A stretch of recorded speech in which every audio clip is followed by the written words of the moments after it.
National அவார்டெல்லாம் அந்த காலகட்டங்களில் நீங்கள் அவார்டு வாங்கினேன்னா அந்த காலத்தில் நிஜமாகவே வாங்கினேன்னு தான் அர்த்தம். இப்போ எனக்கு நான் நிறைய நாள் இருக்கிறதுக்காக அங்கீகாரம் தான் இப்போ நான் நிறைய படம் பண்ணிகிட்ருக்கேன். நமக்கு தெர்மாமீட்டர் ஆடியன்ஸ் தான்மா.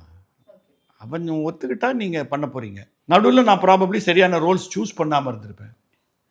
அதில் ஒரு சின்ன கேப்ஸ் அப்பப்போ வருஷத்துக்கு 4 படம் 3 படம் அப்படி தான் பண்ணியிருந்தேன். இந்த யுத்தம் செய்யலேருந்து டிஃப்ரெண்ட் டைப் ஆஃப் ரோல்ஸ் என்னால் எனக்கு அது ஒன்றும் ஆச்சரியம் இல்லை. எல்லாரும் சொல்கிறாங்க நீங்கள் இப்படி ரோல் பண்ணிருக்கீங்களேன்னு. ஸ்டேஜில் நான் அதுக்கு மேலே பண்ணியிருக்கேன். 7 ரோல்லாம் பண்ணியிருக்கேன் ஸ்டேஜில். அந்த 7 ஆட்கள் அப்போ பாக்யராஜ் படம் வந்ததுனால சும்மா அதை மாதிரி பேரடிக்கு அந்த 7 ஆட்கள் 7 ரோல்ஸ் பண்ணியிருக்கேன். ஸோ என்னால் பண்ண முடியும். படத்தில் நம்மளை பிராண்ட் பண்ணிவிடுவாங்கல்ல இப்படித்தான். அப்போ எனக்கு அந்த மாதிரி கிடைச்ச 2-3 படங்கள் வந்து பரீட்சைக்கு நேரமாச்சு ஒன்று, உருவங்கள் மாறலாம், அப்புறம் என்னுடைய 200வது படம் தாலிதானம், இதிலெல்லாம் கொஞ்சம் நல்ல ரோல்ஸ் கிடைச்சிது. பட் என்ன காமெடினாக தான் பார்த்தாங்க. இப்போ என்ன வெறும் கேரக்டர் ஆர்டிஸ்டாக தான் பார்த்தாங்க. நீங்கள்லாம் காமெடி பண்ணக்கூடாது சார்னே சொல்கிறாங்க என்கிட்ட வரும்போது.